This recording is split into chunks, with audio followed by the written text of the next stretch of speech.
ಬೆಂಗಳೂರಿನ ಸದಾಶಿವನಗರದಲ್ಲಿ ಗೃಹ ಸಚಿವರಾದ ಡಾಕ್ಟರ್ ಜಿ ಪರಮೇಶ್ವರ್ ಅವರು ಮಾಧ್ಯಮದವರೊಂದಿಗೆ ಮಾತನಾಡಿ, ನಮಗೆಲ್ಲ ಶಾಸಕರ ಚುನಾವಣೆ ಮಾಡಿ ಸಿಎಲ್ಪಿ ನಾಯಕರನ್ನು ಆಯ್ಕೆ ಮಾಡಿದ್ದಾರೆ. ಆ ಸಂದರ್ಭದಲ್ಲಿ ಸಿದ್ದರಾಮಯ್ಯನವರು ಕೇವಲ 2.5 ವರ್ಷಕ್ಕೆ ಮಾತ್ರ ಮುಖ್ಯಮಂತ್ರಿಗಳಾಗಿರುತ್ತಾರೆ. 2.5 ವರ್ಷ ಮುಗಿದ ನಂತರ ಮುಖ್ಯಮಂತ್ರಿ ಸ್ಥಾನವನ್ನು ಬದಲಾಯಿಸಲಾಗುವುದು ಎಂದು ಯಾರೂ ತಿಳಿಸಿಲ್ಲ. ನಾವು ಅಂದುಕೊಂಡಿರುವುದು ಸಿದ್ದರಾಮಯ್ಯನವರೇ 5 ವರ್ಷಗಳ ಪೂರ್ಣಾವಧಿ ಮುಖ್ಯಮಂತ್ರಿ ಆಗಿರಲಿ ಎಂದು. ಹೀಗೆ 5 ವರ್ಷ ಪೂರ್ಣಗೊಂಡರೆ ದೇವರಾಜ್ ಅರಸುರವರಂತೆಯೇ ಸಿದ್ದರಾಮಯ್ಯನವರು ಕೂಡ ಸ್ವಾಭಾವಿಕವಾಗಿ ಒಂದು ದಾಖಲೆಯನ್ನು ಮಾಡುತ್ತಾರೆ. ಆ ದಾಖಲೆಯನ್ನು ಮಾಡಲಿ ಎಂದು ಶುಭ ಕೋರಿದರು.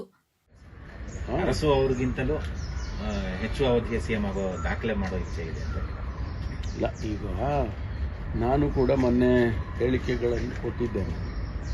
ನಮಗೆ ಚುನಾವಣೆ ಶಾಸಕರು ಚುನಾವಣೆ ಮಾಡಿ CLP ನಾಯಕರನ್ನು ಆಯ್ಕೆ ಮಾಡಿದರು ಮಾನ್ಯ ಸಿದ್ದರಾಮಯ್ಯ. ಆ ಸಂದರ್ಭದಲ್ಲಿ ನಮ್ಗೆ ಯಾರು ಏನು ಹೇಳಲಿಲ್ಲ, ನೀವು 2.5 ವರ್ಷಕ್ಕೆ ಮಾತ್ರ ಆಯ್ಕೆ ಮಾಡ್ತಾ ಇದ್ದೀವಿ, ಅವ್ರನ್ನ 2.5 ವರ್ಷಕ್ಕೆ ಬದಲಾಯಿಸ್ತೀವಿ ಅಂತ ಏನು ಹೇಳಿರಲಿಲ್ಲ. ನಾವು ಅಂದ್ಕೊಂಡಿದ್ದು ಅವರು 5 ವರ್ಷಕ್ಕೂ ಕೂಡ ಆಯ್ಕೆ ಮಾಡಿದ್ದಾರೆ. ಅದನ್ನೇ ನಾವು ಮನಸ್ಸಲ್ಲಿ ಈಗಲೂ ಅದನ್ನೇ ಇಟ್ಕೊಂಡಿದ್ದೇವೆ. ಸೊ ಹಾಗಾಗಿ ಅವರಿಗೆ 5 ವರ್ಷ ಕಂಪ್ಲೀಟ್ ಮಾಡಿದ್ರೆ